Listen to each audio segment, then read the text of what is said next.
राजा अरिंदम एक नवयुवक और वीर राजा थे जिनका राज्य निरंतर बढ़ता जा रहा था, परंतु उन्हें एक विचित्र समस्या का सामना करना पड़ रहा था।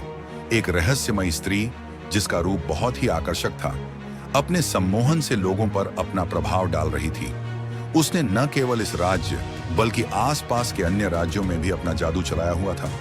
वह लोगों को सम्मोहित कर उनसे कुछ भी करवा लेती थी।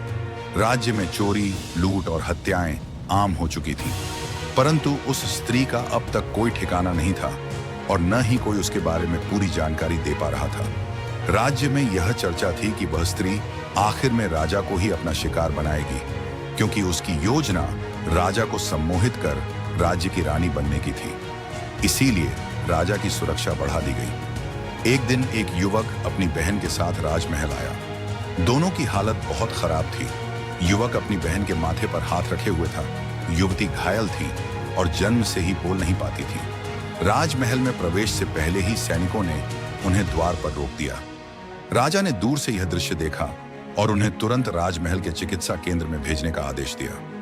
राजा स्वयं उपचार केंद्र में गए और दोनों की स्थिति देखी। भाई और बहन दोनों आंसुओं में डूबे हुए थे।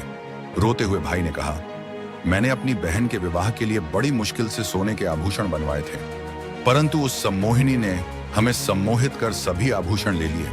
मेरी बहन सतर्क थी और उसने उसकी आंखों में नहीं देखा। इसी वजह से आभूषणों की छीना झपटी के दौरान यह घायल हो गई। राजा ने उस युवती को देखा। निर्दोष और सहमी हुई उस लड़की की मासूमियत ने राजा को प्रभावित किया। राजा ने उससे पूछा, क्या तुमने उस स्त्री को ठीक से देखा है? क्या तुम उसे पहचानने में हमारी सहायता कर सकती हो? युवक ने उत्तर दिया, महाराज, यह जन्म से ही गूंगी है, कुछ बोल नहीं सकती। इसका नाम माया है और मेरा नाम विनय। राजा वहां से चले गए, पर माया का चेहरा और उसकी आंखों का दर्द उनकी आंखों में घूमता रहा। शाम के समय राजा फिर उपचार केंद्र गए। माया और विनय जाने की तैयारी में थे। राजा ने उन्हें जाते हुए देखकर कहा, तुम दोनों राजमहल के मेहमान बनकर यहीं रहोगे। रात में राजा सो नहीं पाए। माया की मासूम आंखें बार बार उनकी कल्पना में आ रही थीं। अंततः उन्होंने निर्णय लिया कि क्या करना है। सुबह राजा माया के पास गए और कहा, माया, क्या तुम मेरी रानी बनोगी? माया की आंखों में राजा ने गहराई से देखा। राजा को महसूस हुआ मानो उन्होंने जीवन का अर्थ पा लिया हो। राजा ने माया को अपने सीने से लगा लिया। उसी समय विनय वहां आया और यह देख आश्चर्यचकित हुआ। उसने कहा, महाराज, आप यह क्या कर रहे हैं? राजा ने अपने मंत्रियों को बुलाया और अगले दिन विवाह की तैयारियां करने को कहा। महामंत्री को यह समाचार सुनकर संदेह हुआ, लेकिन उन्होंने कोई सवाल नहीं किया। तभी द्वार पर एक और स्त्री आई जो रो रही थी और संकेतों से कुछ समझाने की कोशिश कर रही थी। महामंत्री को समझ आया कि यह वास्तव में माया की असली बहन है। तब उन्हें पता चला कि वो लड़की भी बोल नहीं सकती।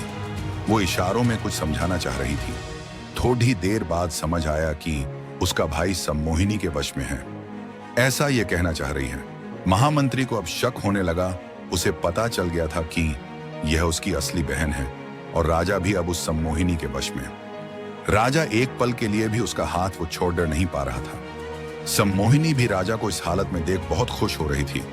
वो सोच रही थी, राजा तो अब मेरे लिए मरने को भी तैयार हो जाएगा, बस मुझे इसे इसी तरह सम्मोहित करके रखना होगा।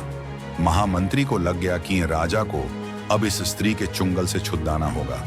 वो राजा के पास गया और कहा कि राजा, कल आपका विवाह है और विवाह के पूर्व कुछ रस्में और शगुन होते हैं और राजा सम्मोहित है। महामंत्री ने राजा को विश्वास दिलाया कि विवाह के पहले कुछ धार्मिक संस्कार जरूरी हैं और रानी के साथ एकांत में समय बिताना उचित नहीं है। राजा मान गए। महामंत्री ने यह तय किया कि सम्मोहिनी की आंखों को एक काले कपड़े से ढका जाएगा ताकि उसकी सम्मोहन शक्ति काम न करे। अगले दिन मंडप सजाया गया। जब सम्मोहिनी को मंडप में लाया गया और उसकी आंखों से काला कपड़ा हटाया गया तो उसने महसूस किया कि उसकी दृष्टि धुंधली हो गई है। क्रोधित होकर वह चिल्लाई, तुमने मुझे अंधा कर दिया। मंडप में हलचल मच गई और राजा का सम्मोहन टूट गया। राजा ने सच्चाई जान ली और पहरेदारों से उस सम्मोहिनी को गिरफ्तार कर कारागार में डालने का आदेश दिया। राजा ने विनय और उसकी बहन का धन्यवाद किया और महामंत्री को इस षड्यंत्र से राज्य को बचाने के लिए आभार व्यक्त किया।